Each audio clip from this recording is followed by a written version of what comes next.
And she was really having a hard time. And she came to me, and she came every week. She was a very motivated client. I'm sure you've also had clients like that they come every single week.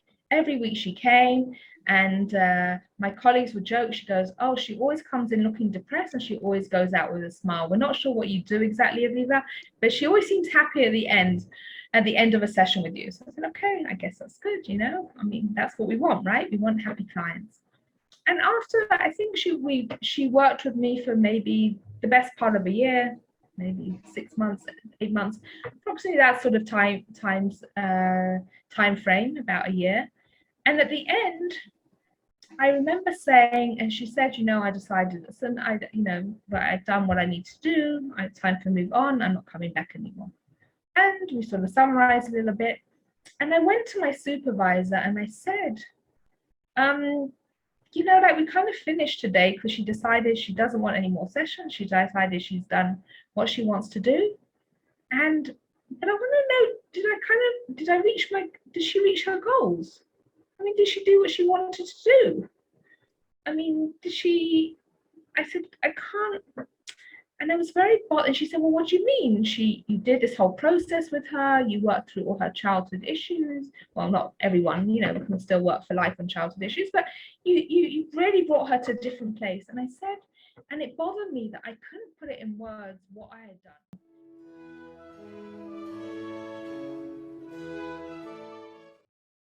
Aviva Saringa has been with us for, I think I've tried to invite you almost every year.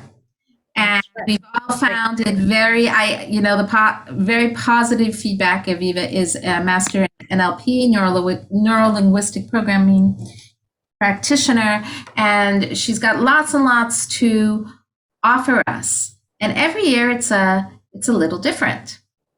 So Aviva is here to help us help our clients and ourselves. And I'm sorry, I didn't ask her for a bio, so I'm going to turn to her and ask her to continue with more about her education and what her goals of our workshop are meeting today. And I say hello to everybody, and again ask you, if possible, to turn on your screens so we can see your beautiful faces. Yeah, that always helps.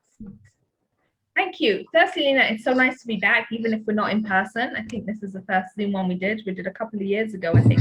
It was pre-corona, and then the post-corona kind of took a bit of time because we kept saying, I don't know, maybe we'll get back in person, maybe we'll see each other. So it's a little different. And I also, having used Zoom quite a lot, I still find that I still always miss the in-person. I just find the energy and the vibe is slightly different. So you're going to have to bear with me, and that's why I want to also hopefully do a bit later, do some breakout rooms so you have a chance to discuss things into smaller groups. So I'm going to share my screen actually. 1 second. All right. Okay. Oh, so 1 second. Okay. So I've called this, my name's Aviva Saringa. As Lena actually said, I'm a master practitioner in NLP, but I'm actually a trainer of NLP. That's new in the last about 2 years, I would say last time. And which means I can actually train others and certify others in NLP, which is very exciting news. I'm a guided imagery therapist, and I also gave a guided imagery course. I think that was the first course I gave to you. Right, Lena? That was a couple of years ago. Yes, that's which I still use. Oh, good. Okay, that's good to hear.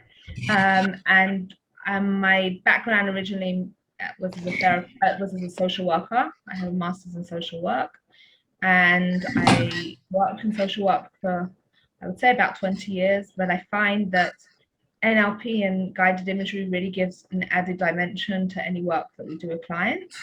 And I'm happy to share some things with you. You're always such a great audience, and I really enjoy sharing. And today I thought I'd do something because I figured sort of the beginning of the year, we've finally had one, for those of people who have kids still in Ghana or in school, we actually had a whole week.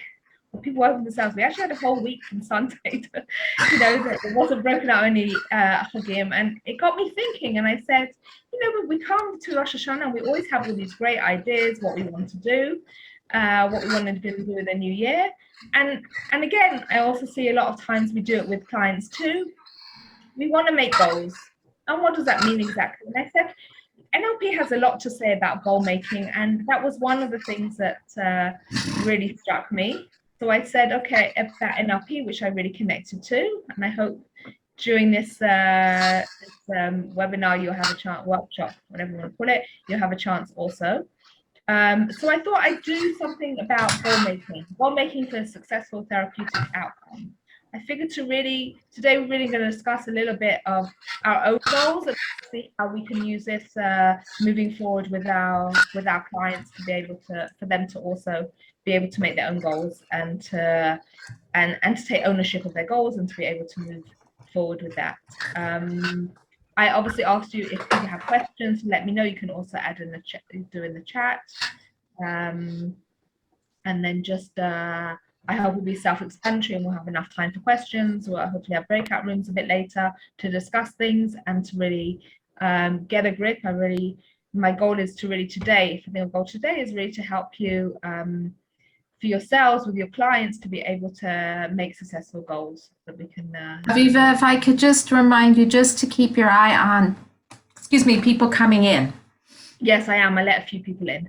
I see this coming in. Okay. Super. Thank you. Okay. As I said before, my name is Aviva Serenji. I'm an NLP trainer, a guided imagery therapist, and more recently, I'm also the founder and CEO of the Jerusalem NLP Academy, which runs certified courses in NLP and guided imagery, because one of my goals really is to, I figure if I can help people one-on-one, why can't I help more people to help them help people one-on-one, and to really get the word out and to be able to help as many people as possible. So that's more of a recent thing. Okay, and just a quick thing about NLP for those who don't know. NLP stands for Neuro-Linguistics Programming. It's a synthesis of the neurological, how our brain functions, linguistic, our language, and programming is our behavior. When they work together in synthesis, we work out optimum. It's been called the study of excellence, and that's something that I always attracted me to NLP. Was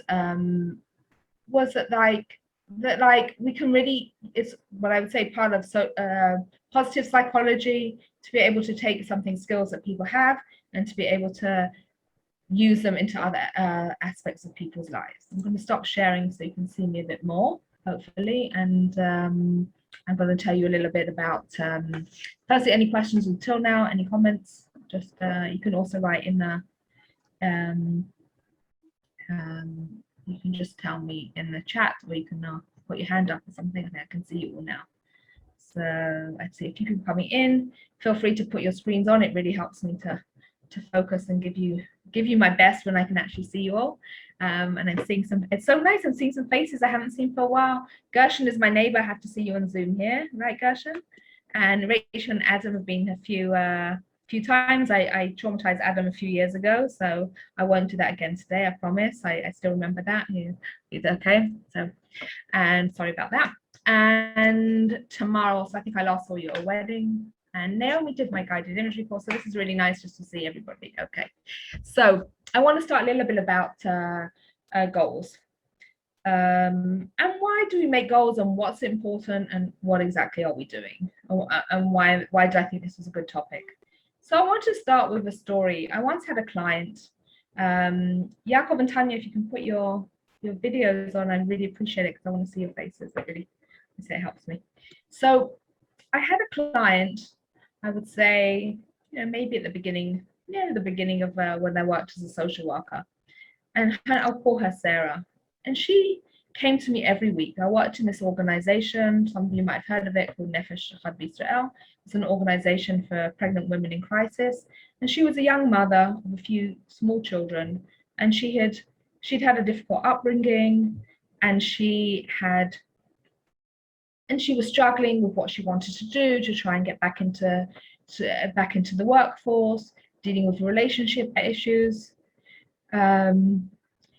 And she was really having a hard time, and she came to me, and she came every week. She was a very motivated client. I'm sure you've also had clients like that they come every single week.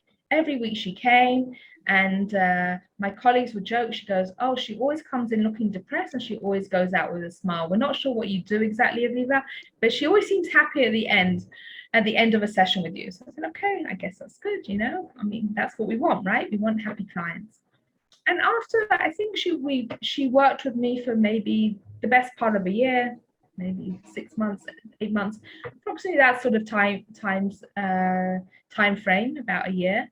And at the end, I remember saying, and she said, I decided, listen, but I've done what I need to do. It's time to move on. I'm not coming back anymore. And we sort of summarized a little bit. And I went to my supervisor and I said, we kind of finished today because she decided she doesn't want any more sessions. She decided she's done what she wants to do. But I want to know, did she reach her goals? I mean, did she do what she wanted to do? I mean, I said, I can't. And I was very bothered. And she said, well, what do you mean? You did this whole process with her. You worked through all her childhood issues. Well, not everyone, we can still work for life on childhood issues, but you really brought her to a different place. And I said, and it bothered me that I couldn't put it in words what I had done. Yes, she seemed happier. Yes, in general, her life seemed to be going better than it was before. But I wanted to be able to summarize it in a couple of sentences. I wanted to be able to say, I worked with her, and I wanted her to be able to say, I worked with Aviva for X amount of time. When I came, I felt X. When I left, I felt Y. And Adam's nodding there, so maybe he's also felt that with clients.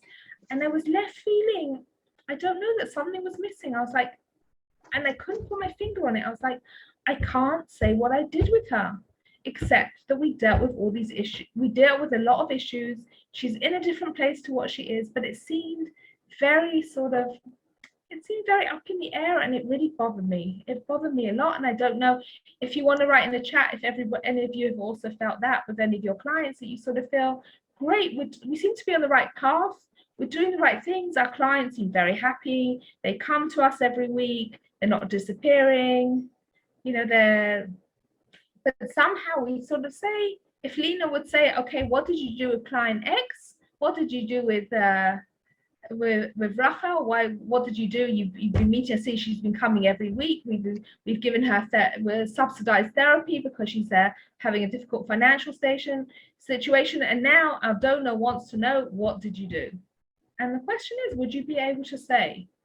What would you say? I see that she's a few chats, so let's see if anybody said anything. Okay. Oh, okay, all right. So Adam's nodding because he's also understanding. Okay, good. All right. Okay. Let's say that. Okay. So, and that was really I found that a lot as a social worker. I felt this frustration of, wait, I've done something with this client. Yes, something's happened, something's changed, and I can't describe it. And if a donor would come and say, what did you do? We gave subsidized therapy for a year. I wouldn't know what to say. And what I liked about when I started studying NLP was there was a lot of emphasis on making a goal. And I think the first thing I would say is I would find that setting goals is always the first step on the way to actually achieving them, to feel that we're actually going in that direction towards it. And I think even by bringing it up with a client is setting some expectations. And I think that's really important with any client. And the second thing is, I think it really helps, kind of continuation in a way, is to help the client feel in control, to feel that it's not us being very, that we're not deciding for them. They're making their goal. We might say, oh, we should work on X. They decide they want to work on Y. And really it's part of, I feel it's very part of the idea of being with the client where they're at. What do they want to achieve? And I always find it's very telling when we ask them what their goals are. We might say something very clear for us that we want to do, that we think that's what they should work on, but they can sometimes come and say, no, I actually want to work on something else totally different. I can give an example of a client I had. She came to me to lose weight, and every session we had, she talked about how she wanted to get married. And at the end of every session, I said, well, it sounds like you really want to get married. Would you like that to be your goal? Nope, nope, nope. My goal is to lose weight. So I said, and this would go back and forth really for, I would say, for about 4 or 5 sessions. And in the end, it really helped us to be able to in the therapeutic setting, to be able to connect dots. And it really turned out that a lot of her weight was really about herself hiding herself. She could blame it on the weight. This guy didn't like me. It's because I was overweight, not because of my personality, not because of anything I said, not because of my opinions. So I feel that when we have a goal, I always really find that it really is very telling of where the client wants to be, and to also reflect it back on the client of what they want, what they're doing. And for them to also see, it's really putting a mirror for them of what's the most important thing for them, and to also break it down, because we can't do 10 goals at one time. To be able to think of one specific goal. And again, I also feel like I really feel it's part of our connection with them, of gaining rapport with them. It helps the client, helps the therapist to understand their perspective. Again, here, to really meet the client where she was at. She wanted to lose weight. To start there, not to say, well, you're talking all the time about that, to bring it up. But while you bring it up, to always make sure that you can that you're discussing with them. For me, setting goals, I really feel is a very big part of our work with our clients. Okay. And I found this quote, and I think this really sums up what I think about when we set goals with clients. It's from Alice in Wonderland. Alice says, "Would you tell me, please, which way I ought to go from here?" And the Cheshire Cat says, "That depends a good deal on where you want to get to." And I always think that, to me, is always the beginning of when we set goals. To really, I feel like for me, working with goals is really, I would say that's a huge part of therapy. That's a really huge part of what we do. Of what I do as a therapist, and I see it in a way as part of the therapeutic process. It's not just, oh, let's find a goal, get it over with. It's part and parcel, and it's something that we can reflect on and we can go back to. And as I said with the client that I had before, that I wasn't sure what the goal is. Once I've really spent a lot of time with the goal, we can go back and say, where do you think you are? It's a way of accountability for us as therapists to allow. Oh, Ephraim, you raised your hand. You can Yes, I had something to add there, but I missed. If you want me to wait till later to add points. You can add, and I'll tell you if we're going to continue with it later. Sure. Yeah, I was just really resonating with that. I think the goal setting really is really critical for clients, as well as for me to be able to check in at the end of sessions. Commonly, you had this set of expectations coming into our therapy, especially, by the way, at the beginning of therapy. And how is what you experienced today meeting with your expectations? How is what we did today meeting with your goals? And really continue to reinforce that, because they're in the driver's seat, especially with clients that haven't had a history of feeling safety, empowered, and controlled. Sure. I think it's huge for the fact that we really respect their goals. And I think it also, a lot of times it can be, I don't know about your experience or other people's experience, also just, it really also helps that they have to make a goal and give them some accountability. That we all have clients who come to us because their mother thought it was a good idea, or their spouse thought it was a good idea, or someone else told them you really should get help. And look, hey, I'm coming to a therapist. Why are you complaining about what I'm doing? And are they really ready to make a change? And by saying, from I think, saying, what do you want to achieve, and to really work on it, and talk a little further about how we make a goal, which I think is important, not just as a very general, what do you want to do? I think that really also helps give them the responsibility. And sometimes clients will be like, kind of, I don't want to be here, you know, and I think it's important to be able to reflect that to people. And sometimes maybe it's not for them now, and maybe they'll come back to it. I remember I had a student now in my, who did the practitioner course for NLP, and she had this client who basically, now we have Zoom, right? So we don't even have to make the effort of getting out of bed and going and going out the door and getting dressed and meeting our therapist. We can meet them. She had this client who she met on Zoom, and her client, the first session, was lying in bed with her computer in her pajamas. And I said to her, you know what? She has to take a little bit more responsibility than that. If she wants to come to you, okay, it's on Zoom. She doesn't even have to go out the front door, but she does have to at least get dressed, sit down, and actually work with you. And if she doesn't want to do that, say goodbye to her. Say she can go and sit on her bed, lie in her bed. She can continue to watch Netflix, and she doesn't have to meet with you. And I remember my student had a hard time with that. She's like, but I want to help her. I said, we all know you have to help someone who wants to help themselves. And it really, really was, became in a way the goal. The first goal was originally get dressed. When you see me, you have to be sitting up in clothes, no pajamas on your bed, and that was already her client saying, I'm actually willing to come and meet you partway. I'm willing to work on something. So that, I think, is really important what you say. I think it's very important to give the client, on the one hand, to give them the responsibility and their accountability, and also us. I always think it's I don't know how people are feeling also, but sometimes we also feel we still want the client to do well, that we want to do all the work for them. So the student, she's like, well, she's there. Well, I don't want to ask too much of her. She's having a hard time. She's feeling depressed. I'm like, look, she doesn't have to go and get a job tomorrow, but she needs to get dressed and sit down. That's all I'm saying. I said, otherwise, she can't do NLP with her. You're not going to be able to she's not going to be a candidate to do therapy. And I think often when we ask more, we actually get a lot more. We feel like, if we ask too much, they're going to run away. Sometimes they do, because maybe that's not what they need right now. But even a client who's really having a hard time, and it's hard to even articulate what they want, just by even saying something and asking that question, as you said, Ephraim, that just even by asking the question is really giving them that sort of sense of autonomy.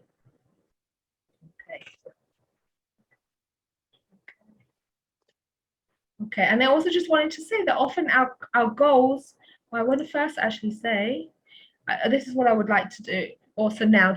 I wanted for you to take a few moments. You could actually use pen and paper if you want. I would like to also, you can write in the comments, you can write in the, or you can just, I don't know if anyone's wishing the chat now. Okay. Oh, Rachel's the internet's gone down. Okay, we're sure. Okay, fine. All right. If anybody also has anything they want to add in the chat, take a few minutes to look at these questions. It's really an idea of me just seeing where you are at the moment when it comes to goal setting, because we all say Bigadol, and as I said, I always used to say, yes, we always talk about goals, and also just start thinking about how we make a goal. If a client says there's a lot of goals that we have that can be something that it's very hard to pinpoint. A client comes to us and says, yes, Aviva, I want to be happier. Well, what does that really mean? And in a minute, we're going to deal with how we're going to know if they're going to reach the goal. We want to give them a goal that they'll be able to come back in a couple of months and say, yes, I did it, or I didn't do it, or I'm halfway there, or to be able to check it. So I'd like you to just go through the different questions. Even if we could just go through if people could just even write in the chat, how long does it take for you to make a goal with your clients? Just where is that in your, in what you do therapeutically? People can unmute and they can just answer the questions. I'd be happy to, if people want to say how long it takes them to make a goal. If anyone wants to say. My name is Ephraim, and for me, it's one of the initial questions I'll ask somebody. Mm-hmm. And at first, I'll just ask it quite openly. Do you have any specific goals you want to accomplish? Sure.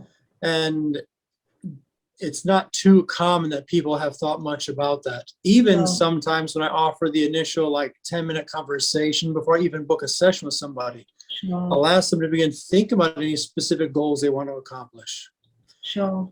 And then if they have trouble identifying that, I'll drill down a little bit more and say, you certainly don't have to, but it is one way to benchmark our progress. If you notice that your score on a PHQ-9, your depression was 24 when we started, and then after a month it's 17, that can be something Oh. that can be quite encouraging for you, for example. Sure. And I'm going to talk a little, that's very good what you're saying.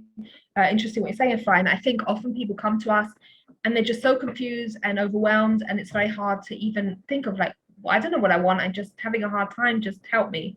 And I think putting the goals, sometimes it can be tough, especially at the beginning. People, and we'll often see with clients a lot of resistance to what, I don't know what I want. Well, you're here to help me. You figure it out, you know, and it's people putting it back into their, for them, of saying, look, no, this is your responsibility. You're in charge. As you say, you're in the driver's seat. Thank you, Ephraim. Anybody else want to just sort of say how long it takes them to reach goals with their clients, everybody? I don't know if I can see everybody here. No, I just want to add that it's individual. It doesn't, you could do it in the first session in the first couple of minutes, or you could do it in another couple of sessions after that. Sure. It all depends on the client's ability to sort of expose herself and Sure. disclose issues. Sure. Feel connected and secure. So it really does depend. Sure. No, I agree. Thank you, Naomi. No, I agree. I think it depends. Something we come back to, and we'll talk a little bit about that. Anybody else? How long does it take normally? When do you normally do it? Okay. And so we obviously make it at the beginning. We ask why you came. Making a goal can sometimes be what brought you here, what made you came, what was the reason that you decided to come for therapy, to come to someone, and that is really start the discussion on goals. I also just like to ask you, if you check in to see, Naomi you just mentioned that, you know, sometimes you'll check in during the therapeutic time to say after a few sessions, okay, you talked about that you want to feel, I don't know, that you want to start dating. How's it going now? Are you feeling it, or you're having a hard time speaking to your boss, speaking up if something happens? Have you feeling any change with this? And I think that's an important also part of the session. I find that clients, they come in sometimes, and that's always the struggle, that they find these kind of questions off-putting. Like, it depends on the client, but so many of them come in and they're just so overwhelmed emotionally. Sure. Like, if it's nice if you have a client who comes in and says, I would like to, this is my goal. But sometimes I find that they need the time in the therapy to kind of realize like what this is, because they just come in because they feel bad. Sure. And feeling better is, what does that mean? So sometimes I feel like the therapy needs to kind of gel, and then we are more able to sit with goals. For example, I had a client and she was very anxious, and then the goal became very specific. She wanted to buy a house, and that became so specific. We spent therapy just talking about potential houses and plans. That was a very specific, Sure. but that was only after she was able to kind of focus and feel more emotionally contained. So that's kind of an interesting experience I have. I think I agree with you. I think clients come to us, obviously they haven't, as you said, like most appropriate therapists and first intake is a way there. I'm just going to read actually I'm going to just get back to Lena, and then tomorrow I'm going to come back to you in a second, your question. So I agree with Lena. I think a lot of times clients come, they can be very distraught and they're not so focused and they don't really know what they want. And that's why I also wrote as one of the questions, sort of how long, how much do you come back to it? Sometimes it can be, my goal is I'm feeling so overwhelmed. I just want to feel a little better. I'm just feeling so down. I can't cope. I can't even deal with it. And I think that is obviously, goals work part and parcel. It's not, it's not a checklist when a client comes to us. We obviously want to feel where they're at and to really take them where they're at. But I feel that if we have in the back of our mind that we want to make a goal with them, and we're not saying, okay, you're just coming. Even if I take this woman who she was very overwhelmed, even that client and she had all these different things. I feel if I had more of a discussion around goals, we would have known a little bit more where we were going, as opposed to kind of And sometimes things change direction. That's also okay. And that's also, I think all these things, I kind of feel that any work with goals is really material to be able to use in a therapeutic background situation. So if you have a person at the beginning, she's so anxious, she can't, her goal at that point might be, you know, maybe to make sure I go to the psychiatrist and I get the medication and take it. Sometimes goals are very concrete, but I think to also be able to I think it's really important with clients to be able to celebrate with them, because clients, they see all the things, all the negatives. They often come to us, we can't do this, we're not doing that, what a failure I am, you know, my marriage failed, I'm not working now, I'm not this, I'm like, you're like, you know what, you got out of bed 3 times in the last week, and that for you was huge. You came here, you've come here every single week, even though it's really hard for you to just get up and go out. You took responsibility for your health, and you went to a doctor, and your doctor prescribed you some medication that will help you feel less anxious, feel less depressed. I think a lot of it, obviously, you know, we can have some clients who come to us and they're very specific. Oh, we want to get married, and then we're going to talk about how we bring it down to their level. But I do think it's important with everybody. For me, I find it's important. I feel like when we talk about goals, that helps. And again, we're gonna be very sensitive to where they're at, because one person, they'll really be able to. We're gonna do, and I'm going to show you in a few minutes, a model of how we can make a goal with a client, and how we make a goal. So we just, I want to be happier, which is hard to know, are we happier or not happier? But I also think we obviously want to meet the client where they are, and goals can be something. And I think it's a subtext for them to know you're working towards something. You're not a hopeless case. You can make a change. Okay, I just want to read what Tamara wrote. She said, one way we match clients with the appropriate therapist, and the intake is the way the client speaks about goals, whether they speak about goals at all, etc. More the tone of voice, style, and the whole approach to therapy. So there's a lot of chemistry. It should have, yeah. Okay, I see that. Clients seem to want the therapist's perspective on goals, life experience, and the whole point of therapy are in sync, largely personality, hashkafa.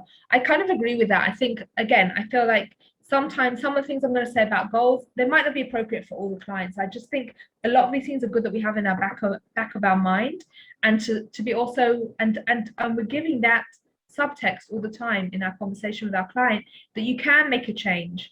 And as I said, like say now, what Lena said, like you can celebrate with your client. Your client went to that they got dressed and they made an appointment to see a psychiatrist, and they started taking their medication regularly, and now they feel they're not as anxious as they were a month ago.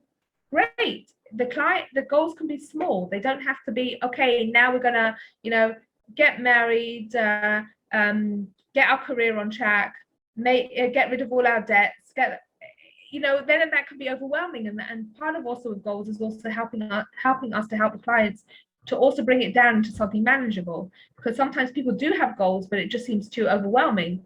If someone's goal is that they want to, they say, oh, I want to, like, you know, have a whole career change, and they don't even know what career they want. They don't even know how to interview. The way they talk, you think, like the way they're dressed and the way they look, you feel like, and I'm not going to make it to the front door of this interview, you know, I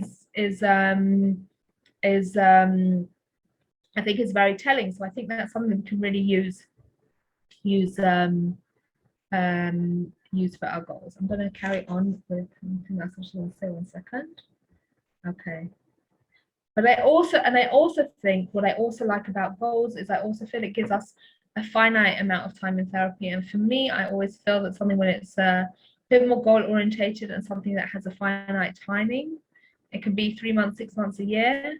I generally do, for using NLP, I generally do more short-term therapy, which is about, I would say, 10 to 15 sessions. But I think even if it's longer, when it's finite in a certain situation, I think that also motivates clients of the doing and not just, and again, we're human beings, so sometimes we just have to be, and sometimes we just have to hold them where they're at. So it means it might take longer in the process, but I think, again, it's important to have that at the back of our mind. And also, again, sometimes some of these things will be more easy to install, and some will be more difficult. Again, it really depends on who they are. Okay. Is there any questions until now? Because I really want to go a little bit into the model. Anyone wants to just where you're at. If just even if you just want to say this resonated with you, it didn't resonate, just so I always found when I'm not seeing people in person, I always feel I need to have a little bit more response. Just if you could even just say, anyone just wants to just say where they feel with goals, just the sort of questions that I said, any sort of comments. For me, when I speak with someone about their goals, it gives me a good indication also of different traits that may need help, such as powerlessness, or the ability that the client may have, the agency that they may feel that they have in their lives. Sure. Perhaps their goals are just, my wife told me to come to therapy, so I'm coming to therapy. Sure. But I think it's also, even with that, we're going to talk about it. If they say I want to come to therapy, to delve a little bit further, what makes you want to come? What makes you go, well, just my mother said I should because people keep getting on my case that I'm not getting my life together. But what about you? What would you like to do? What would you like to change in your life? I think that's important. Anybody else have any sort of comments, anything they want to just sort of say, or either right? Can I just say something? Sure. I just want to say that it's still quite amazes me the variety of types of therapists, not only on our team, but like, for example, if you want to take, for example, Brian's style and Sharni's style, they're like so different and they're so helpful in different ways. For example, I think some of us know what I'm talking about, like, and even though sometimes the more specific we can be, like in communicating, sometimes it sort of sounds like easier to be a success because you can actually say the word and express an idea, and it seems, like you said, more finite. But on the other hand, like when we see how therapists, like, Sharni, I hope it's okay that I'm like bringing you out there because you're so successful in your clients, but in such a different way than Ephraim or Yonason, for example. And I'm just putting that out there as fascinating. Sure. Obviously, people have, I agree with you, Tamar. People have very different styles, different things they connect with, different things their clients are going to connect. Obviously, I'm bringing a model that I found has been useful in the work that I do therapeutically. And again, like what you've been saying, and Nina mentioned, some clients, it's going to be that much harder, and they're just going to need a lot of holding at the moment and just being with them. And it's going to be hard to even just the building of the rapport with them and really building their trust is going to be in a way that the main issue, the main emphasis of the therapy. But I do feel even in those cases, even if it's on the small goal, that they feel they're in the drive, like what Ephraim said about being in the driver's seat, especially Dafka, when people feel that their whole life is chaotic and they don't know what they're coming or what they're doing. And again, I kind of feel it's like a dance, because we also don't want to feel our client to go away feeling they're pressured. We have to come up with something. We have to make a change. We have to improve. We're having a hard time. I think all these things, and I'm going to talk about it a bit more, and we'll talk about near the end. I want to show you a model of how to make a goal. And I also want to and hopefully we're going to do that in breakout sessions if we can get that to work. And also I want to also near the end also give you an idea of how you can use a certain technique that we use also with guided imagery and NLP to be able to, at the end, to be able to ascertain in a way what's holding them back. Because sometimes people say they want to make this goal, but when they really, I always give this example, and I'll give it again probably like as we near the end, just as I'm thinking about it, is one of the big things that happened to me was when I studied NLP, I was actually single at the time, and I was a more mature single, as we call them now, and my goal was to get married. And at the end of the year, I got engaged, and Baruch Hashem, I got married. This is about 12 years ago, married over 12 years. And so I said, I want to help. This is my calling. I'm going to help all these mature singles. They're all going to get married, right? So I did this workshop called Imagine Walking to Your Chuppah. And I started this, and we're going to discuss this a little bit more after I do the model, but I think a little bit in answering people's questions about where a client's at. So I said, this is great. We have this great technique. It's called timeline therapy, if people have heard of it from NLP. I'm going to use it. It's called, people are going to imagine on their timeline walking towards their chuppah. It's going to be amazing. So I thought, I did this exercise. It was in a workshop. It was a group exercise. I thought all these people, I'd have all these beaming faces, like they're imagining walking to their chuppah. Some of these people looked like they were hyperventilating. I mean, they were just so anxious about the whole thing. I was like, but that's what you want, right? You guys said you wanted to get married. Why are you telling me now that, why is it so hard?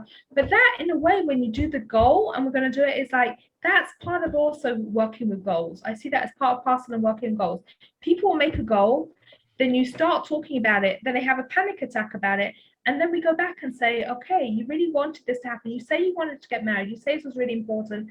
But just imagining that happening in the future, it's so emotionally charged for you. It's so difficult for you. What is holding you back? And then those are the goals you're working on. And then you redefine the goal. The goal might be, it might not be about, it might be like, oh, I feel at the moment, I can't even, I saw someone the other day, they're trying to go on coffee dates now. They're married, like just to meet people, because they said they've had too many Zoom meetings over the last year and a half. They feel they're becoming a hermit, just to get out there again. So, she said, that's what I'm doing now. I'm meeting with friends for coffee, just to go out one-on-one, because I'm just have all my meetings on Zoom. It's just too much. So I think that's also part of it. Again, it really depends on the client where they're at, but I think it's very telling when they talk about a goal or when you start working towards a goal, or how their reaction is. Okay. Any other questions before I just go on to a model of how we make a goal? Yeah. So I was just going to say, not how you make a goal. Like I was talking about it also in the chat. I feel like I'm a very goal-oriented person. I'm a very motivational person. But not everyone who comes in is as super into getting things done as I am. So I feel like a lot of times my job is to hold off on goals and to hold off on sort of getting things done, but instead being present for the person. And when they say, yes, this is my goal, this is where I'm going, then I roll with that. Because a lot of times when I try to push my own need for a goal or my own need for an agenda, that is not a good thing. And even though there's a part of me that feels very strongly that I shouldn't be paid for helping someone just chitter chatter, it's important to create that connection so that people can feel that they want to share their goals, or they feel like they can have a goal. Maybe they weren't even allowed to have a goal. Maybe they just need support to even own the idea that they could make a decision. There's so many different things that can get in the way of these great ideals about goals. That it just depends very much on who you're dealing with. If someone comes in with a goal or like towards the goal, I'm more than thrilled to take them there. But I just, I think that it's important that everybody be careful about safety first and what does this person want? Because wasn't it you, Lena, who brought up something in the psychotherapy networker about how like tons and tons of people come in and they're just looking for support. They're like really not trying to get anything done, and you have to just like really be okay with that because that's where they live. Sure. I think you're right. The first thing we always do, but I think, building trust and building relationship is paramount to any therapeutic setting. You can have the best goals if the person doesn't connect with you, they don't feel it's what I think, but I feel it's an important tool, because I think even in this case, it's what we talked about already. It's not about putting our agenda on someone else. If someone wants to do something, it's giving us a way into where they're at. When someone comes and says, I can't even think about it, we'll say, okay, we'll lay off. Maybe your goal at the moment is to feel that you're being heard, and that's also okay. And that's what we want to do. I had, as I said, I teach, I give courses and guide in NLP, in the practitioner course. And and of course, I want everybody to go buy the book when they, they're studying it, they have to know how to do it. So I had this, one of my students this past year, she had a client who she came every week, she wanted a different goal. every time she started getting very upset, agitated, well, what are you doing? You're judging me, you're this, you're that. And I said to her, if you carry on with the goal, she is not going to be a happy client. She's not going to get anywhere. She's going to feel all the time that you're judging her, because that's where she's at. I said, further along, we can maybe discuss it and open that up. But right now, if you talk too much about goals, every week she's going to come something, she's going to feel that you're pressurizing her, and she's not going to want it.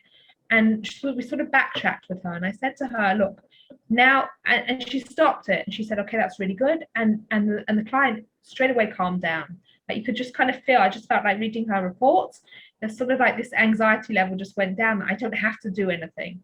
And she really made a lot of changes without that. But I say, again, why do I say every tool has exceptions to it? I still think, I'm still, even after the situation, and I've had situations like that myself, I'm still a great believer in goal setting, because I think a lot of people, they gain a lot from it. But obviously, as therapists, we need to see who, first of all, who we're with. If someone is having a psychotic episode, I'm giving an extreme example, it's like having a psychotic episode, we're not going to start saying, what is your goal for the day? This is how we're going to sit down and plan it. So I think you're right, Rachel, that we have to make sure that when we do a goal, it's always about connection. It's always about our trust with our client. It's a rapport that we build. It's about that, because, you know, I say that also to my students. If you don't have that connection with them, if they don't feel comfortable with you, if they don't trust you, it doesn't matter what tools you use. It's going to be a waste. So if you're all like bulldozing on, this person is is very anxious, or again, someone can also say, like Rachel, you said, it could also sometimes be that someone, on the one hand, no one's ever asked them a goal, and that can be very empowering. On the other hand, they could have come from a family where everything was goals and everything was about achievement. And for them, just the idea of saying, what do I want? Is like, no, I just want to be. I always remember this when years ago, I did this creative writing course. I like writing. So I did this creative writing course, and it was a lot of fun. And I started telling people, oh, it's so nice. And so many people said to me, oh, are you publishing a book? I'm like, no, I just actually like writing, you know? And for me, it was really, I was like, why do people have to straight away go towards achievement? I'm doing this because I enjoy creative writing. I like my stories. No one has to see them. There's something I find very enjoyable about writing, doing a creative writing course. But there were a lot of people, and it was very eye-opening for me to see how many people straight away, as soon as I said it, were not like, oh, you're enjoying it, how's it going, what you get, you know, straight like, what are you getting out of it? Is she helping you publish a book? I'm like, I don't want to publish any book. I'm not writing short stories now. That's not what I want to do. I just want to do creative writing. And the same, and then in some ways I feel that we're also like artists. Someone goes to an art class, someone will want to know the skills of how do I do this type of art, and someone else will be like, I just want to have a creative expression of what I'm doing. And I feel the same as therapists, we're going to have that. So all these things I'm saying to you, obviously I'm giving this class, this webinar, workshop, whatever we're calling it, to give you an extra skill to be able to use. But obviously you're going to decide when it's useful to use. And you're going to say, for some clients, I feel it's very, very empowering. And those are the people I want to use it. And for other clients who maybe it's not good, it'll be having that in the back of your mind will also teach you a lot about where the client's at. If you feel that they're already, straight away you ask them what they want, and straight away you feel they're closing up again, and they feel, and then that can also be discussion. I feel that, as I say, I feel that everything we do is part of the whole therapeutic process. The goal is not, it's not, okay, now we did the goal and now we're doing something else. The goal is for me, the goal is a process that we carry on with. And it's as part of a discussion. And sometimes we can discuss with the client, you know what, it's hard. I felt that as soon as, you know, when I mentioned the word goals to you or what you want to achieve, straight away I felt that you closed up. What happened? How does this resonate from the past? Is this something else you've had happen to you? So I think that's why it's very important for us to be able to always notice where the client is, and not to just say, oh, now we have to do goals, that's what we're doing now. Okay, so what I wanted, any more questions until now? Just until I move on, so I wanted to talk a little bit about a model for goals. So what I want to do now is to bring a model which people actually often use in business, but we also use it in therapy, and I'm sure a lot of you have heard of it before. And I use it a lot in conjunction with other things in NLP when I make a goal with a client. And it's what's called the SMART method. I see that Lena's nodding, so I'm sure she's heard of it. I'm sure a lot of you have also heard the idea of SMART. And I think this is something that I always say to bear in mind when we're making a goal with a client. We can say our goal, we ask our client, what do we want to do? What is our goal? So I was thinking of a few different goals. You can also, if you want, just put in the chat a few different goals that you are thinking of, and we can also try and look at them through the eyes of the SMART model, if you would like to do that. Okay, I'll start with one goal for myself, and then people are welcome to sort of add things, and we might also do breakout rooms. We'll see how time goes to also add to that. So SMART stands for specific, measurable, achievable, and time related. Okay, and this is a way of when we look at a goal. A client comes to us and says, "What's your goal?" "Oh, I want to be happier." Okay, that's nice. What does that mean? So we want something to be specific. When do you want to be happy? How do you want to be happy? What does happy mean for you? Again, each one on its own can be a discussion. And that can also lead to what people to really understand a client, because when we talk about an intake meeting or the beginning where we often start with goals, we want to not just gain information, we want to also gain a situation where we feel a sense of getting connecting and understanding who this, if we talked about from the beginning, I said for me, one of the big things of goals is a way of connecting with my client, of building rapport, building trust. Is to have a therapeutic alliance with them, that they feel they're being heard, they're being seen, people are taking an interest in them. So we start by saying, let's be specific. And I was thinking of goal for myself, and you can also think of goals, and I'd like you, if you can put in the chat your goals, and we can also go through that. Okay. Oh, this is good. Becoming a goal-oriented person. Okay, thank you, Tamar. Becoming a person who is motivated by inner goals. Okay, so we're going to talk that in a minute. I'll give you an example, and then oh wait, let's just go back. No, I was serious. It wasn't a joke, Aviva. Okay. Oh, sorry. I just thought because it's okay. You're serious because you want to No, be I a really goal-oriented. mean that.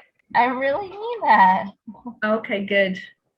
Becoming a world-famous, tell me this is serious, okay? Becoming a world-famous globe-trotting author giving interviews on Johnny Carson. Okay, who's ever next? Okay. A little bit not So serious. people have good goals here. Great, that's a good one. Adam, I know that's totally serious. Adam, isn't course. that your goal? A little Except bit it's a bit serious. hard. All this corona is making it hard to be too globe-trotting at the moment. But give it a bit. And then we'll talk about that. What's in our control? That's also the important thing that we're going to go. Anybody else has? No, but Okay. really, what can I ask a question? Like, is it Sure. possible, like, have you ever had a client that, like, just goals don't seem to be so motivating for this person? Like, yeah, I can have a goal, but it's sort of like ethereal. Like, it doesn't really motivate me to say, like, oh, I want to lose 100 pounds, but like, you know, there's whatever. Okay, I think that we're going to do afterwards, as I say, when we finish about the goals, we're also going to do what we call an ecological check. That's going to see where we are when it comes to the goals. But I also think you're right that sometimes people have a goal because they think it may be easy and they don't really care about that goal. I think personality types. I think it's more to do with, I think sometimes people think they want a goal, or people have told them that's the goal, and that might not really be the goal. Give you an example. Okay, I was speaking to someone I know that I'm starting my next practitioner course, and she said to me, "Why are you not doing a course for using NLP with working with children?" So I said, because in my therapeutic experience, I haven't really worked with children. No, but you should learn it. You have to learn how to work with children because everybody wants to know how to use NLP for children. I said, yeah, there's some good courses on how to be an NLP therapist with working with children, but that's actually what I'm doing. She kept insisting you have to do it. I mean, ask Lena, everybody wants to use NLP for working with children, right? So So sometimes if I did that because she told me to, it really wasn't where I was at the moment. Like, it was a nice idea. So in the end, I said, look, if you want, I give you a bracha, you study NLP, you become a trainer NLP, and you give a course, and I'll be happy to come to it. Because to be honest, I don't have a lot of therapy experience with working with kids, work with parents, and I don't really want that. So that's really not my direction. So that's why I think it's really about, and I also think sometimes what I also saw, which was interesting also, that sometimes we can do, but also we'll see in a minute where it gets to, and that's why it's important, goals. Sometimes someone says a goal that we feel is easy. We want to, let's be honest, we want to succeed. We want to be a good therapist, right? Someone comes with a really difficult goal. Well, that's a little hard. I had one of my students this past year. She had a client who wanted to get married, and she was trying to make the goal, and she didn't know how to do it. So then she said, let's scrap this goal. I don't know how to do what Aviva wants me to do. Let's think of a different goal. So she thought of a different goal, which was something to do with her work as a teacher, of like getting her marking done on time or something like that. And the goal was perfect. It fitted all these things and was smart. Believe me, as much as she was talking about that goal, she was talking about her desire for dating, like for dating and building a family, because she didn't really care about if she'd mark more papers, if she'd be a bit more efficient time-wise. It worked really well for the SMART model. So I'm saying sometimes when we make a goal, it can also be telling, and again, we reflect to our clients, where are you on this goal? What is happening? I see you're not so motivated. This sounds like a great goal, but is it a good goal for you? And I think SMART is making a good goal for yourself. And I'm going to just explain what each one is. I'm going to actually use the examples that you gave in a minute. Okay, so specific means we want to know what the goal is. Is it going to be something like, we could say, okay, I want to be off, I think I spend too much time scrolling on Facebook. Okay, I want to stop doing that. Okay, specific, what do I want to do? Do I want to also be off Instagram? Thank God I'm not on Instagram as well, which is a big help. And what I want to do. We want to measurable. How will I know? If we talk about, say, specific, I want to be happy. Who do I want to be happy with? What does that mean? How do I measure it? How do I measure being happy? Does that mean I walk around with a smile all the time? Does that mean what does that mean to be happy? And a lot of times clients say goals that, to be honest, I couldn't tell you if they reach them or not, and they also can't. They want to be happier, they want to be more motivated, they want to feel good about themselves.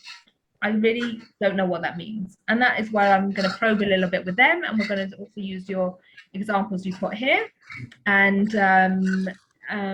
use that. Then we have achievable. Is it something that can actually be done? And achievable can also be, is it achievable for most people?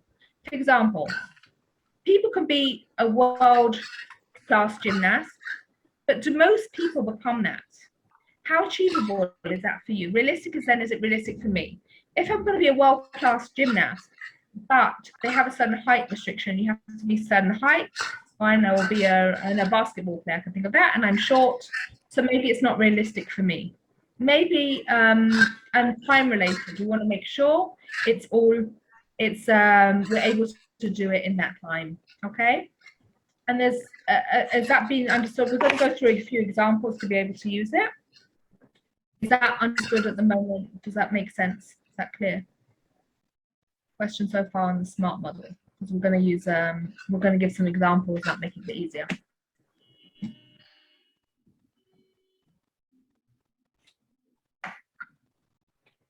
Okay, anything?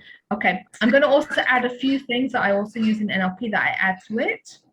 And the things that I use in addition to SMART is, I always say, 1 second, is it positive? When we say in guided imagery, the people who did my guided imagery course know that our mind doesn't understand, our subconscious doesn't understand negatives. If I say to you now, don't think of a pink elephant, in our mind we just see a pink elephant. The same thing with goals.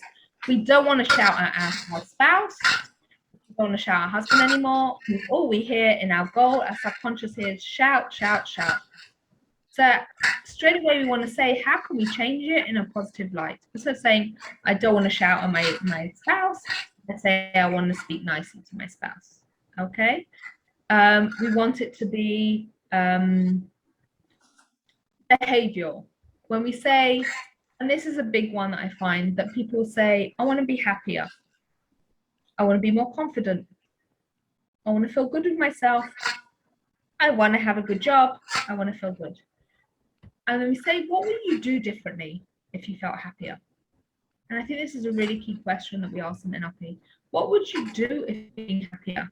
And they'll say, I'd be happy. But how would I know? How would I know you're happy? No, but you know, if I feel happier, then I go out a bit more. I go and meet my friends more, because then I feel that I could face the world. Okay, so, and then we can go back to what we said about what we said on the SMART thing. Okay, how would it be measurable? How many times a week would you go and see a friend? Would you meet a friend?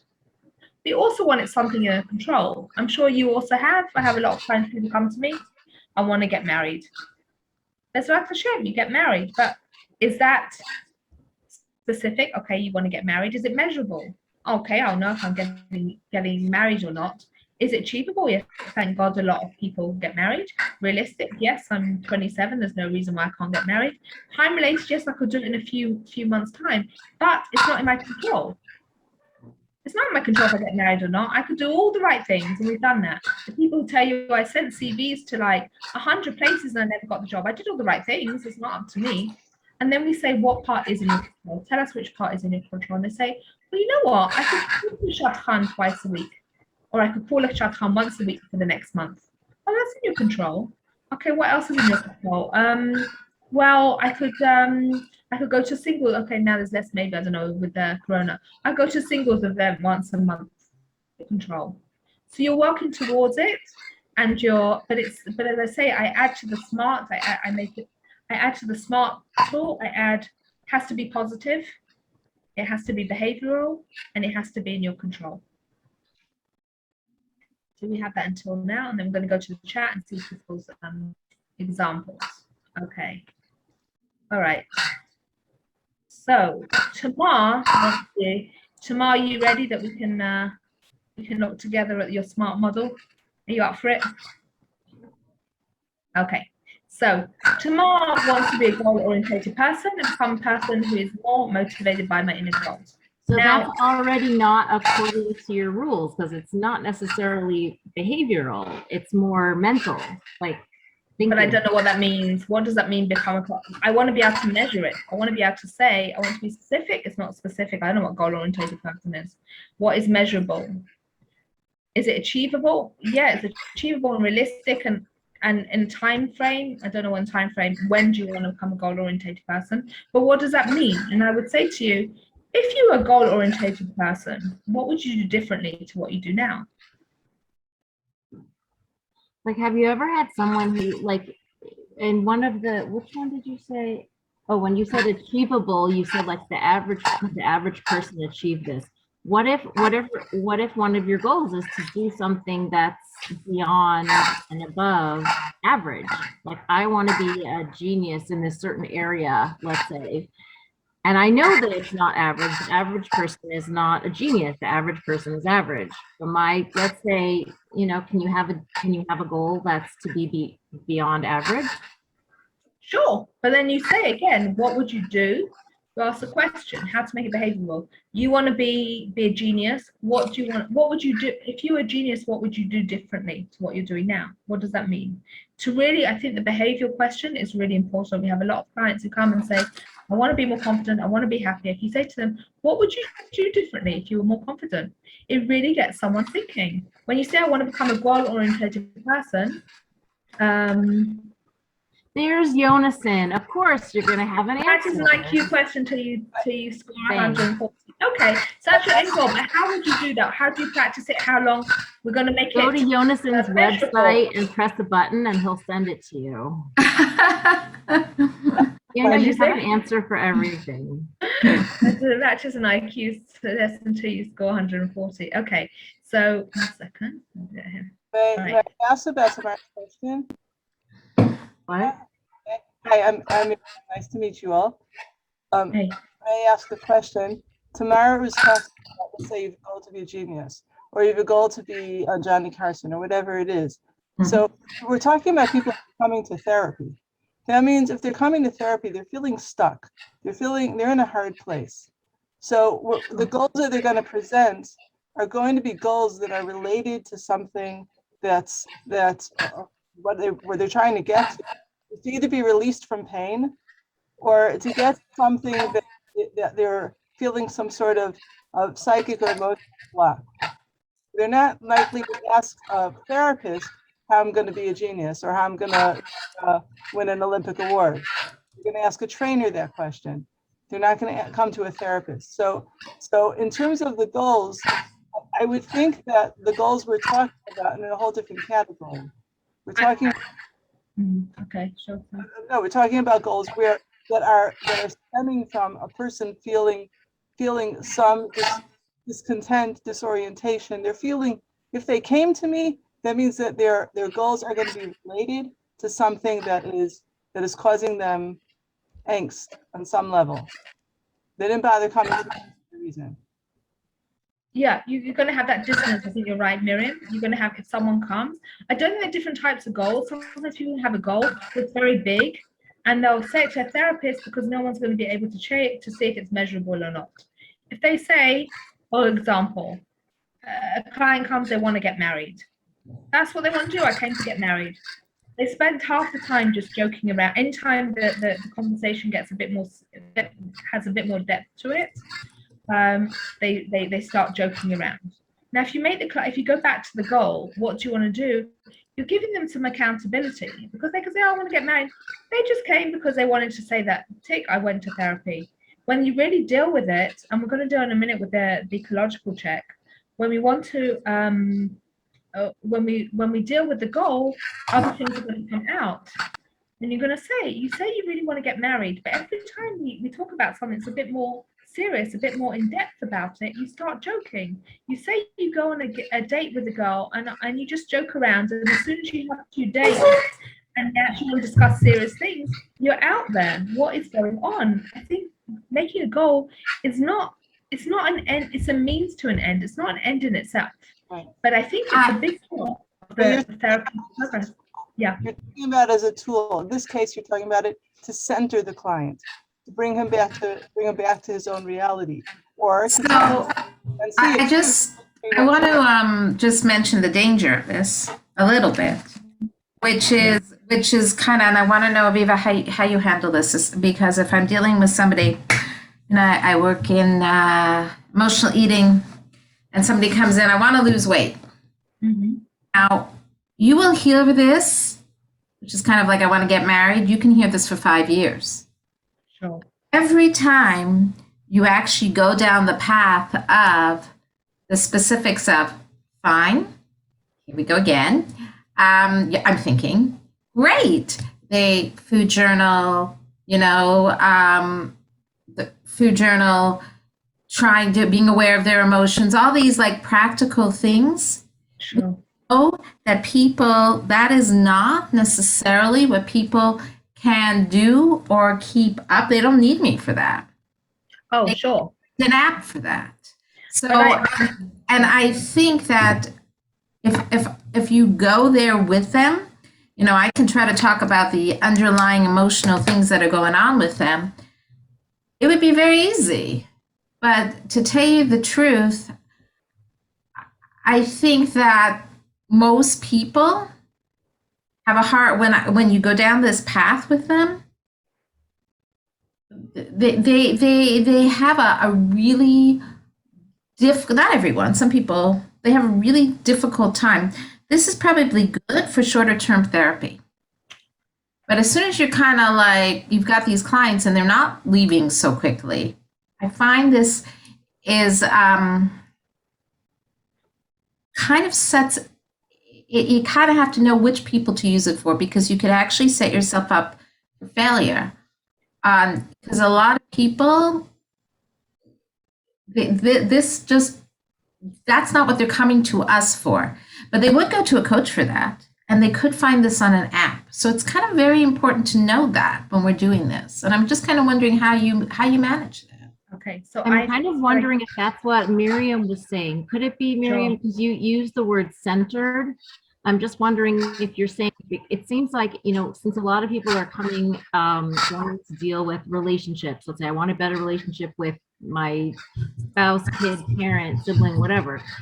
So it sounds like one way of looking at it is, well, once I am more centered in myself, you know, and what does centered mean? Well, you would define centered as confident, happy, mature, balanced, all those wonderful grounded things that means centered, then obviously in the intrinsic ramification of that is going to be, I'm going to have a better relationship with everyone in my life.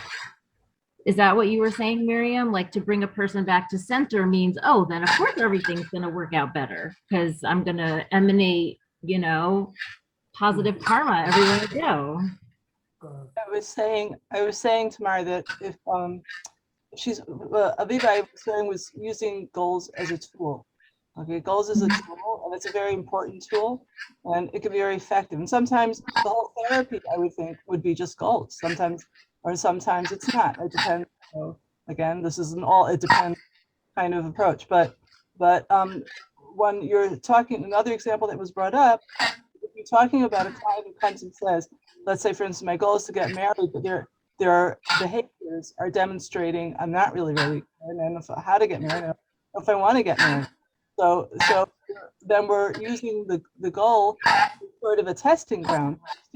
Where is this person really at? Which is more related to what Lena said about whether there are dangers and whether this person really knows what their goals are, whether they know the implications of this goal. What does it mean that you're going to be married? What kind of responsibilities does that entail? What does that mean in order to take care of another person?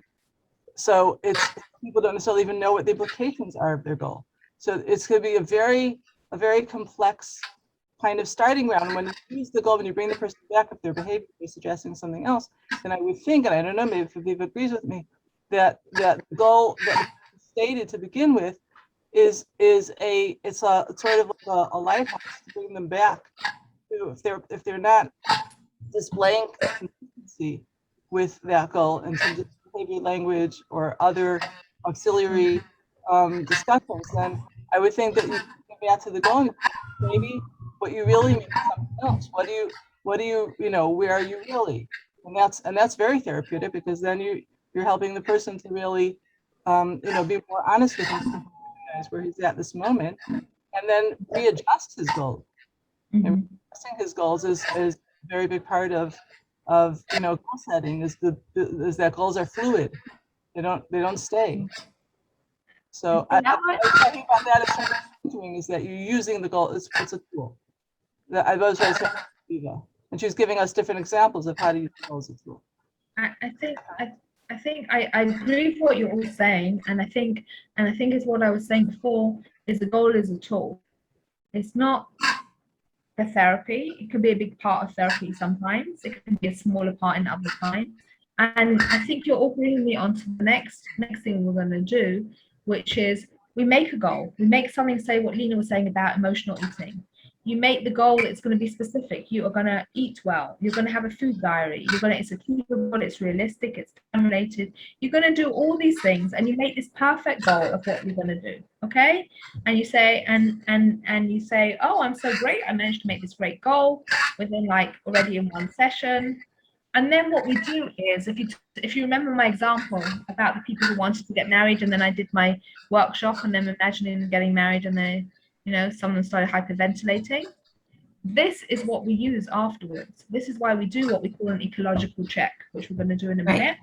And I think that's important. We always check where they are with this goal, because often our goal, we want it here. We all want to do things that are functional and good. I would say, why is it a multi-million-dollar industry, the health and fitness? I mean, everyone knows you eat better, and you eat well, you exercise. I mean, it's not so hard. I mean, it's pretty obvious what you're meant to do, but somehow always people are struggling. Somehow, when you put a piece of carrot stick, bunch of carrot sticks or a chocolate cake, a lot of people will choose a chocolate cake. But the carrot sticks are better for your diet. They're better for your cholesterol. They're better for your weight. You know, they're better for everything. So I think we use this in conjunction with what we call in a minute, we're going to do in a second, the ecological test. And I just want to clarify a few things before we go to the ecological test, that this is in conjunction. This is seeing where they want. We'll have some clients who are amazing at making goals. They're terrible about sticking to it. Another client will take 4 sessions to make a goal, but then they're really invested in making it. We also have the clients, I'm sure, Lena, this is also what you're talking about. We have clients who come up, been to a few therapists already. They already know what they're meant to say and how they're meant to say it, and they're very good at that. But the problem isn't getting any better. But they know how to say it. They're very articulate. They're very articulate about saying what they want to say. I always remember when I studied NLP, I had this client who she told me, I went to psychotherapy for 10 years and I could always outwit the therapist, you know, and that was her great achievement to sum up 10 years of psychotherapy, that she had outwitted all these therapists. So okay, we did different things, and then but like what I like also about it is being in the moment. You have to have people being real and not just talking about it. So you'll have the clients, I think Miriam also saying this, you have the clients who they'll be great at making a goal. You'll be like, great, I did a goal, and I have my students now. Oh, we did a goal in 20 minutes. Oh, this is so easy peasy. We did a goal really quickly. They know what they want. But somehow we don't seem to be getting anywhere or actually achieving anything here. Why is that? So that's why I think it's not in isolation, but we want to also help them to be able to articulate what their goal is. We want to be able to help them articulate and be able to say, my goal is not just to be happy, it's to know when I'm going to be happy, is because I'm going to go and meet a friend once a week. That will make me, then I'll know I'm feeling happier. My goal is to get married. It's not just a general thing that's not in my control, so what's the point of doing anything? It's about me being able to say, I speak to Shadchanit once a week, or I go, I'm on some internet site, dating site, and I do that twice a week, because I'm actually doing something I'm accountable to. Is it in our control, the result? No, we don't know. We also have people who make amazing goals. They do all the right things, and they should decide. They're not. They want to get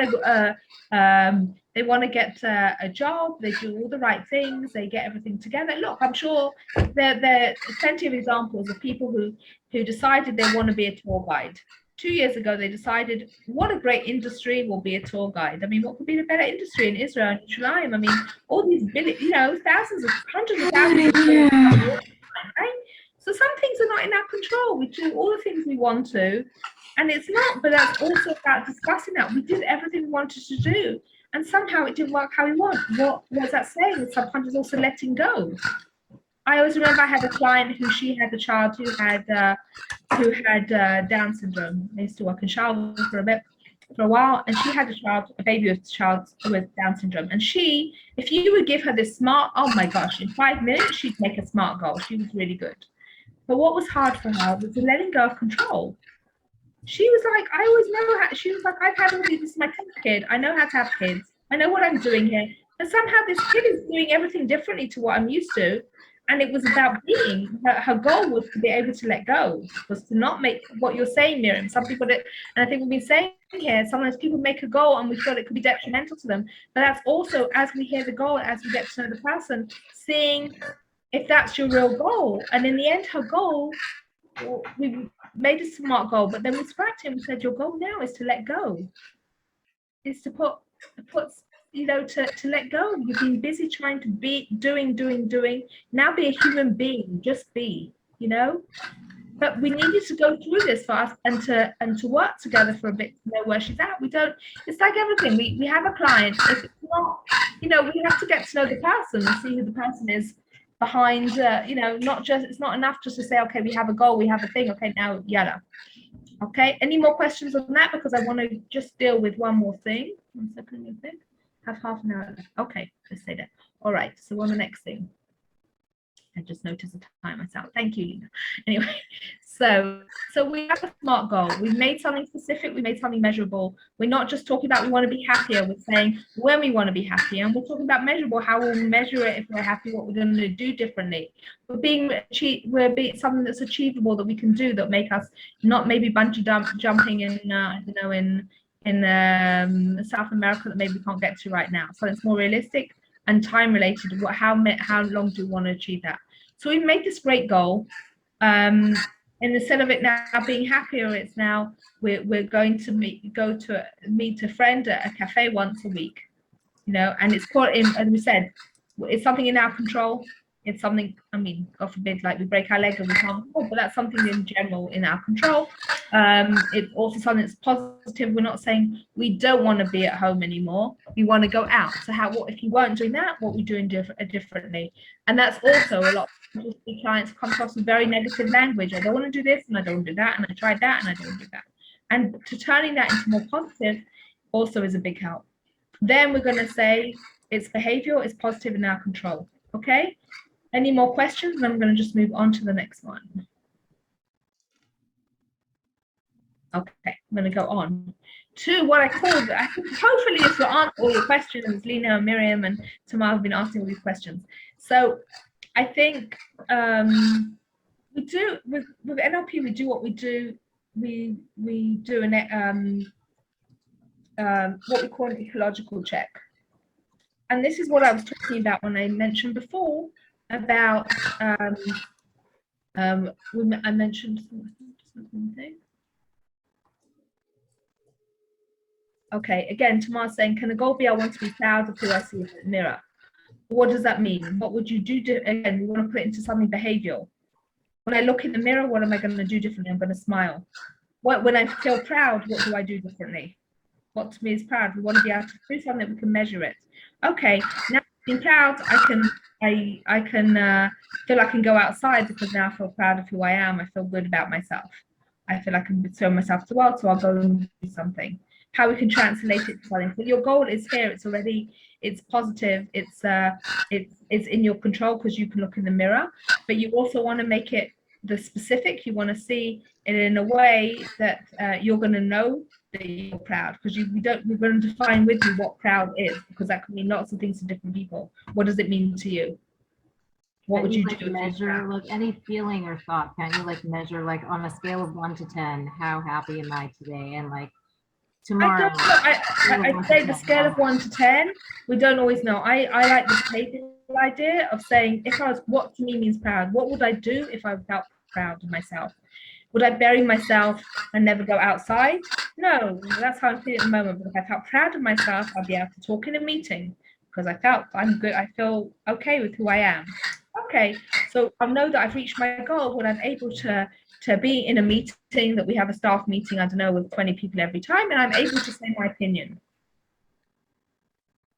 If it comes up. Does that sort of answer your question a bit? Well, yeah, thank you. Yeah? Does that make it a bit more? Okay. I just want to do the ecological check. This is really, I think, what a lot of people have been talking about until now. When we do an ecological check, we're saying, I'm going to ask the person to close their, or I do it also as part of a guided imagery, to close their eyes, to relax. This really answered where your question, I think, Lena. I think it's going to, hopefully you'll tell me at the end if it answered it. And then you start asking the person to imagine your change. Imagine if you're now 3 months, you say in 3 months you're going to eat properly, you're thinking, now you know you're going to do all these things, you're going to have a food diet and whatever. You're going to imagine your change from now. How are you feeling? Okay, how's it affecting your life? And we ask them, ecological, because we ask how it affects everything in their surroundings. How does it affect your family? Well, now I'm much calmer. Now I have much more confidence. But now my husband liked me when I was meek, because then I listened to him. Now I have opinions. So this isn't really doing well for the family. Okay, how's it affecting your work? Well, the boss hates it when I say my opinion. So maybe, but then I might realize that maybe this isn't the job for me, and maybe that'll be the next thing to do. Socially, well, I want to really be careful what I eat, but you know, my mother-in-law makes all these great cakes and she's going to be offended if I don't eat them, and I'm going to be the family outcast. Your health, well, I don't know. I like it when I don't feel good, and then to be honest, when I don't feel good, then this is the only time that people actually pay attention to me. Okay, I'm simplifying it, but you see, as you ask these questions, you'll see while they're feeling relaxed, that you'll see their reaction, and you often see it, like as you said, mirror in your body. You can see something, and those will be the things you work on. If it's about I have I went right after I graduated with my degree in nutrition.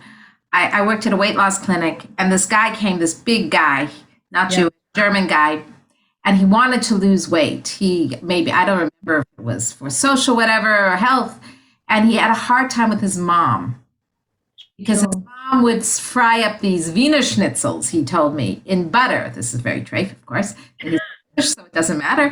And she would fry up, and he would have to eat like, I don't know, 7 or 8 of them at every meal, or mom would be offended. There was no way he was going to lose any weight. It's the calorie count, unless he was really athletic and he was a couch potato.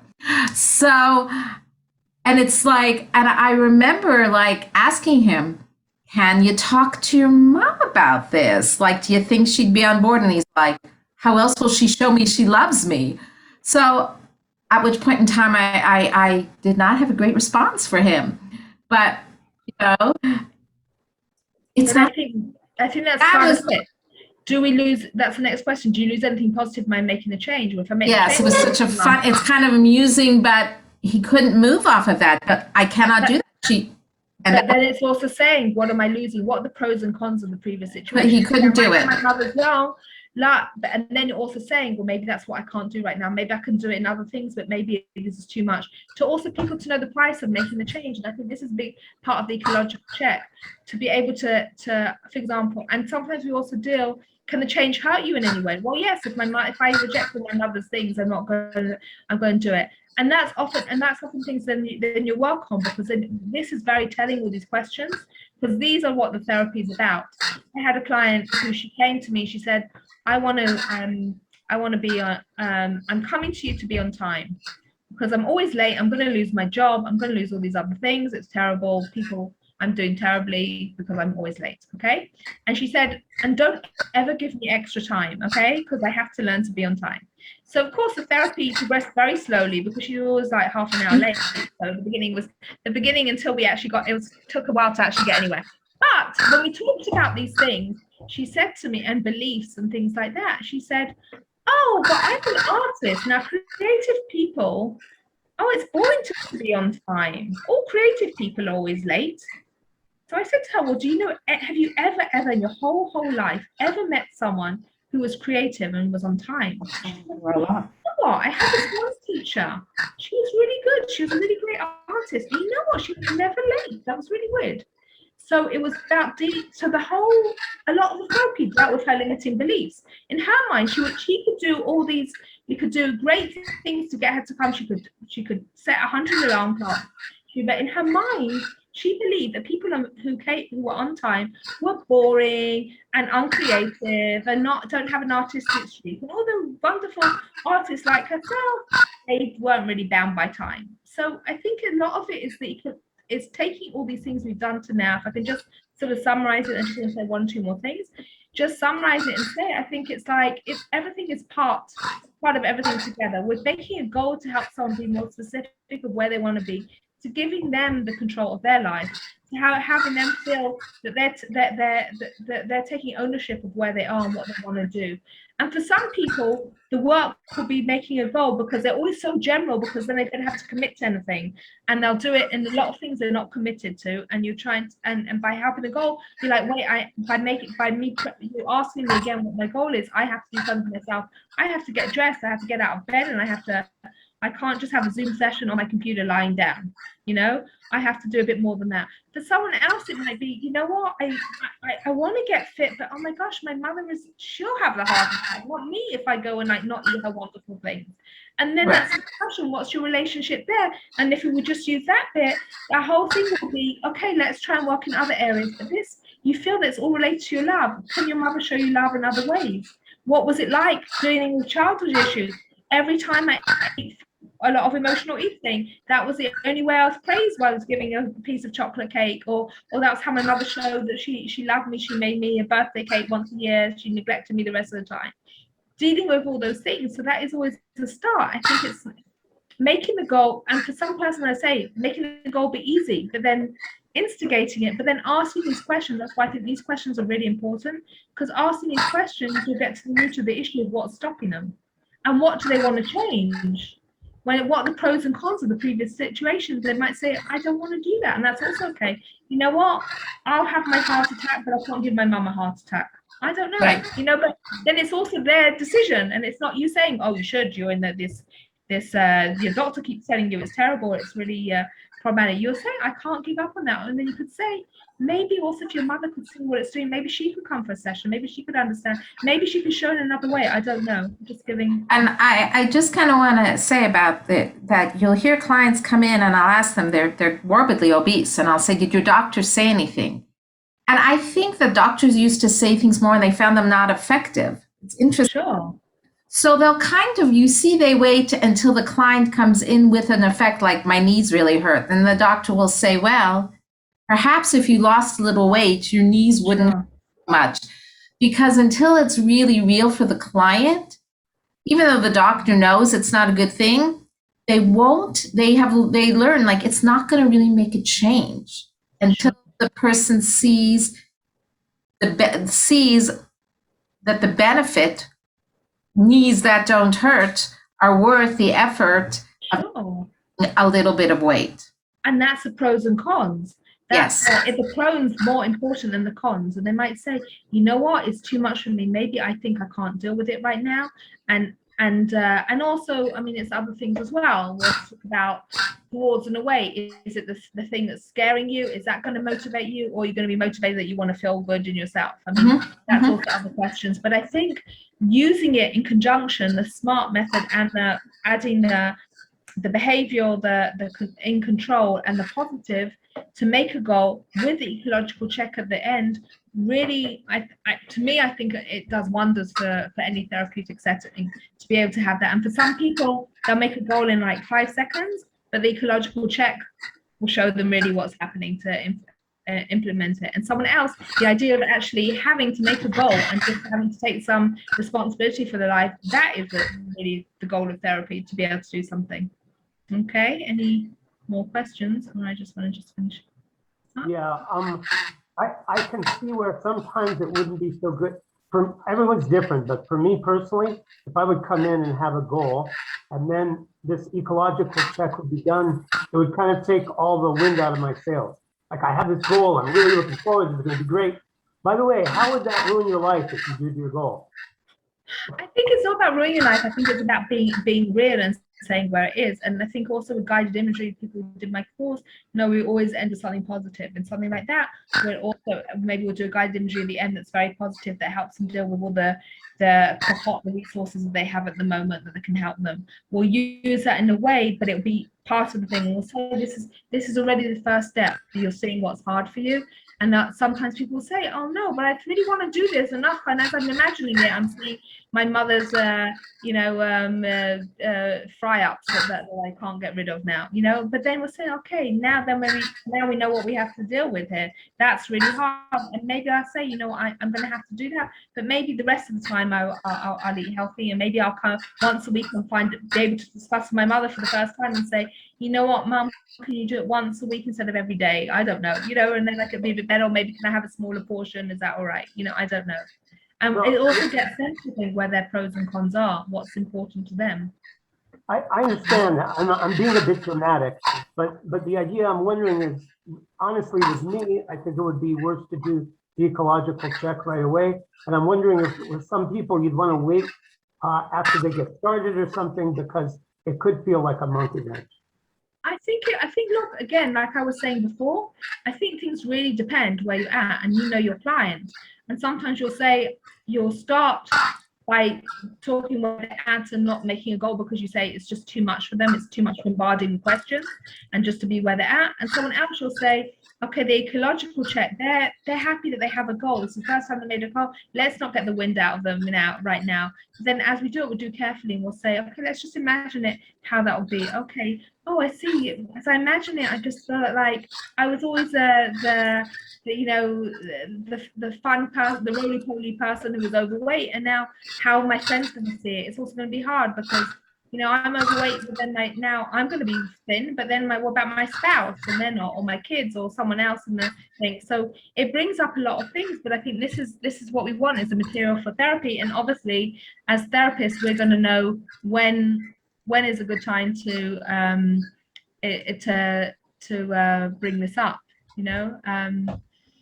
Okay, I just want to end just with one more thing, and then just 1 second, and then if there's any questions. Okay, I just wanted to ask, just to let people know, just if you want to actually learn NLP, because I think NLP is such an amazing tool.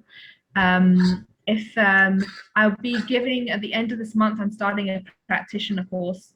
It's certified by the NLPAA, which is an international body for NLP. It's combined with guided imagery. Some of the things we started doing in the guided imagery course that I did in the place.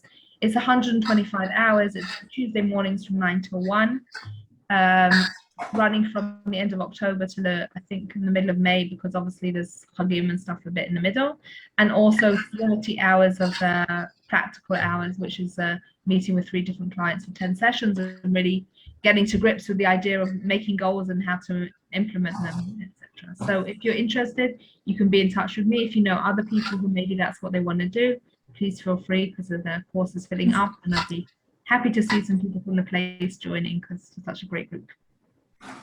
Thank you very much, Aviva. That's we should be very much sliach in your course. Thank you very much. Sounds like there's a lot to offer us. Ezrat Hashem. Okay, it's really nice to see everybody again, and I hope by next year we'll be able to meet back in the place.